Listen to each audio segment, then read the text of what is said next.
pointers in the playoffs than any player ever, has more points per game in elimination games and game sevens than any player ever. Good point.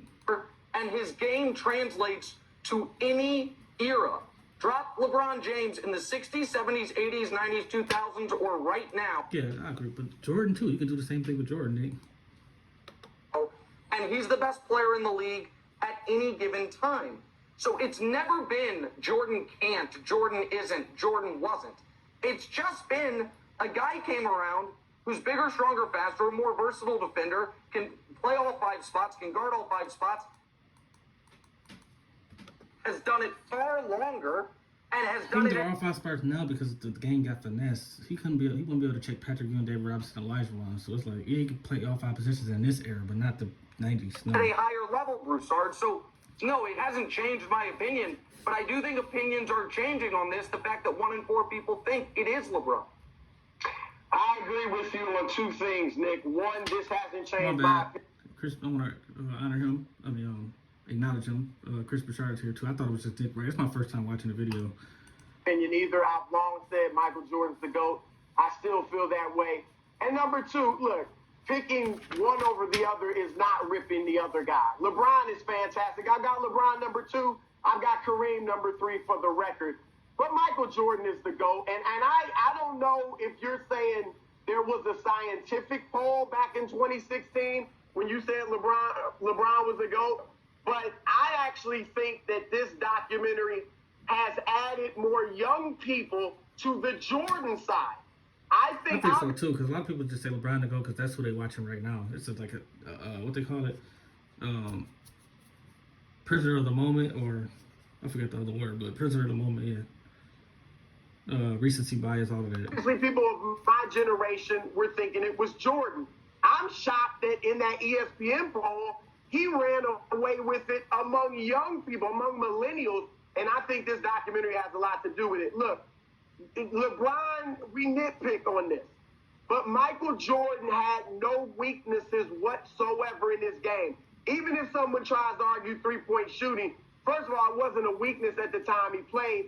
Secondly, his career three-point percentage is the same as Kobe Bryant. Nobody's looked at Kobe and said his three-point shooting was a weakness. So Jordan had no weaknesses. LeBron That's true. does, as great as he is. Number 1, the free throw shooting. That's a weakness. Number 2, LeBron doesn't move well without the basketball. That makes it tough for him to fit into a system. Everywhere he goes, everyone has to adjust to him rather than him being able to fit in, which can make it tough for...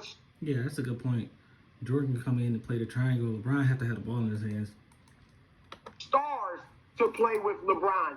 Number 3, LeBron doesn't really have a go-to shot. Certainly not that, stop on the dime. Stop on the down pull. I was about to say it in the fadeaway too.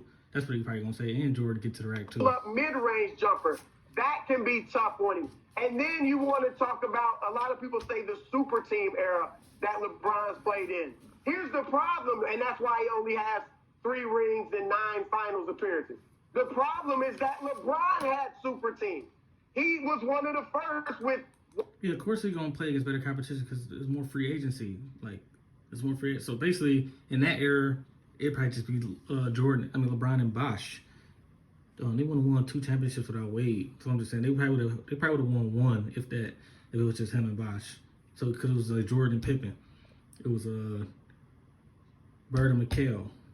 Magic and Kareem. At least they had words, but they got draft picks and all that. But Lakers was like a different scenario.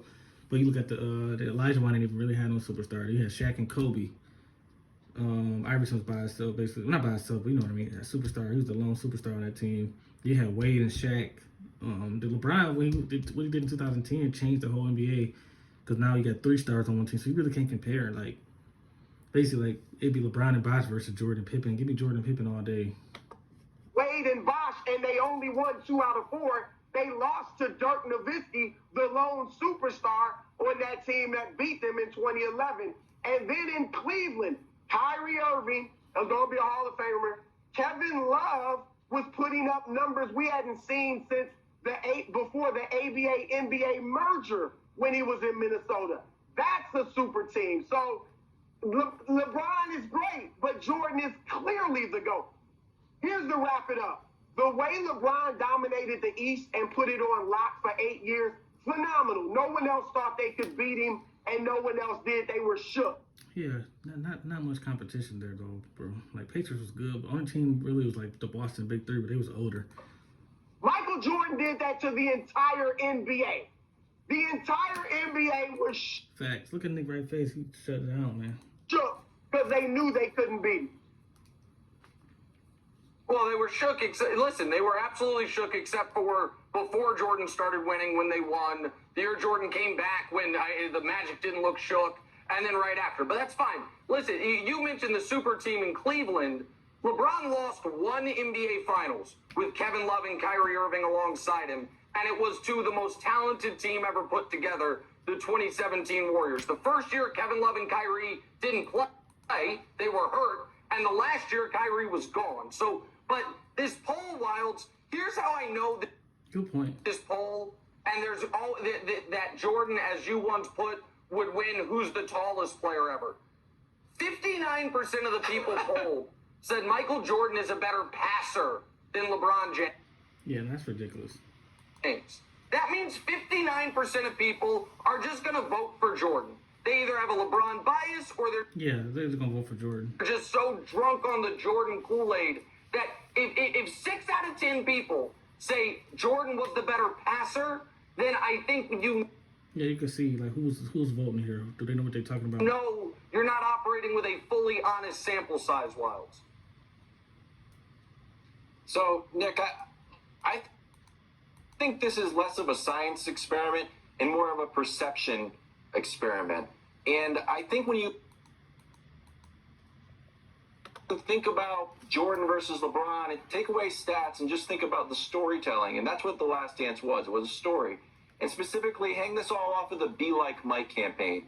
People can relate to Michael Jordan because they see themselves in Michael Jordan in a way, and it's been very crafted, but it works.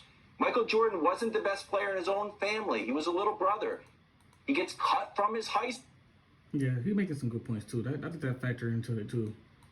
school team. He's drafted third, and then what happens? He gets to the league. He gets hurt, and then what happens? It's happened to everybody. There's some bad boys, the Bad boy Pistons. bullies, and the bullies beat him up, but he overcomes. And then he retires. He's got to come back. Everyone's felt that in their life. And then He won 3 more. he's sick. He's sick, and he's able to power through. There's so much perception in the Jordan story. Yeah, Jordan legacy is like untouched.